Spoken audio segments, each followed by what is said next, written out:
Welcome to Dotnet technology. Today we will discuss about architecture of ADO.NET.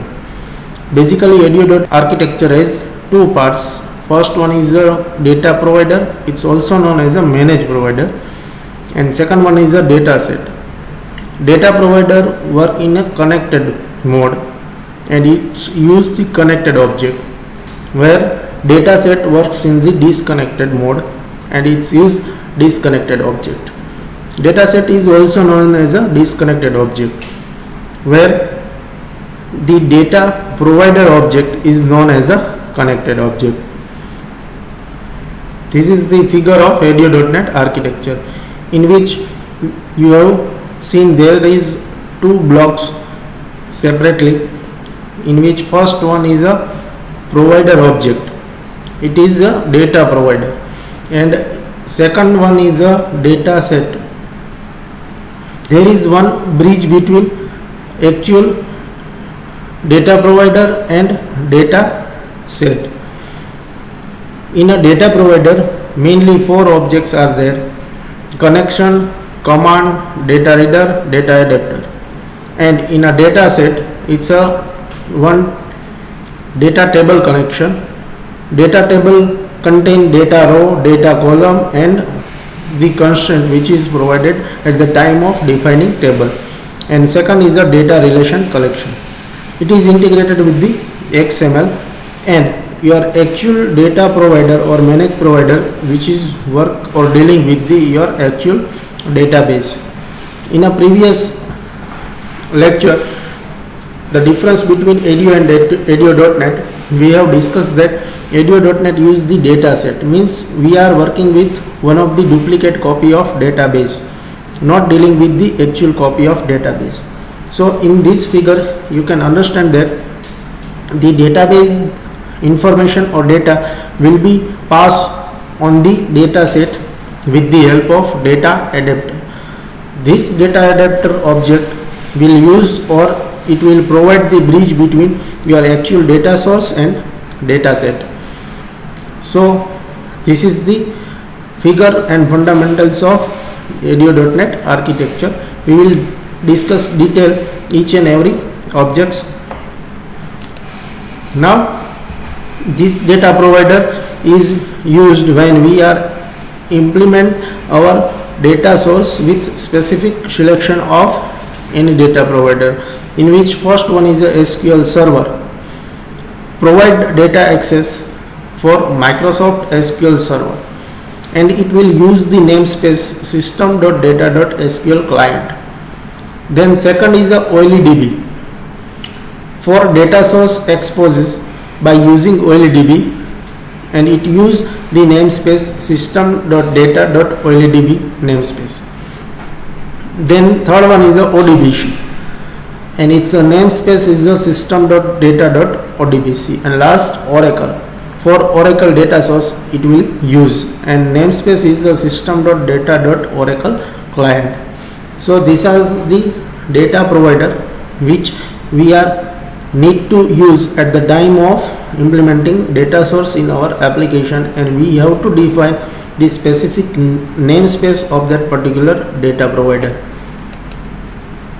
Now a data provider contains four objects. These four objects provide the functionality of data provider in our ADO.NET application, in which first one is a connection, command, DataAdapter, DataReader. These four objects we can use at the time of requirement.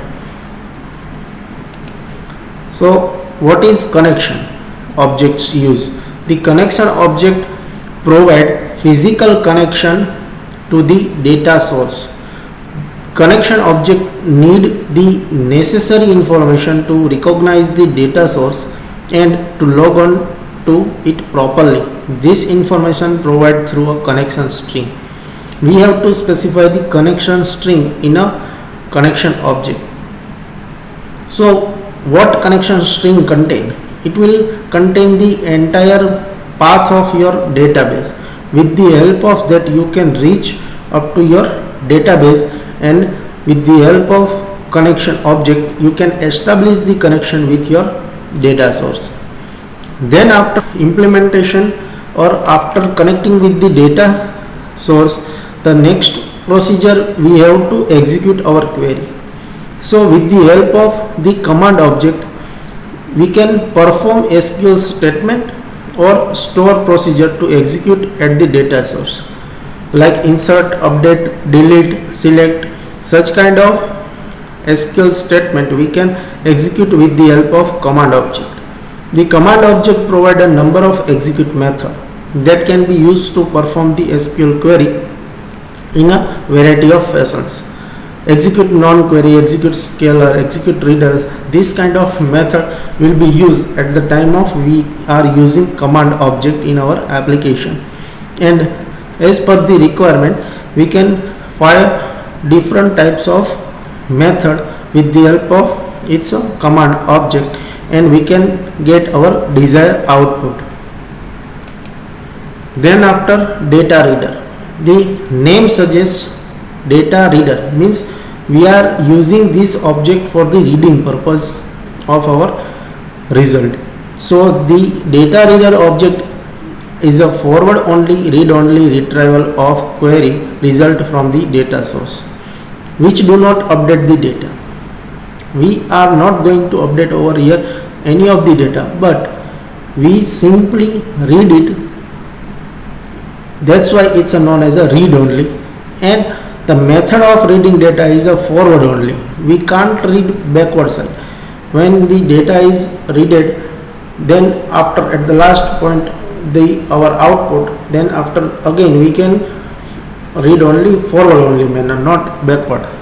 So it's a main fundamental, it's a forward only, read only retrieval procedure.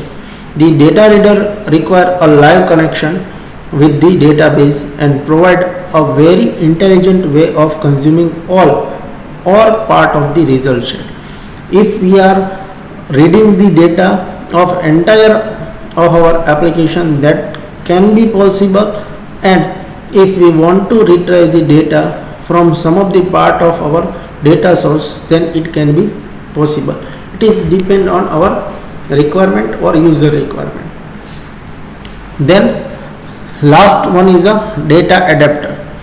DataAdapter object populate a dataset object with result from a data source.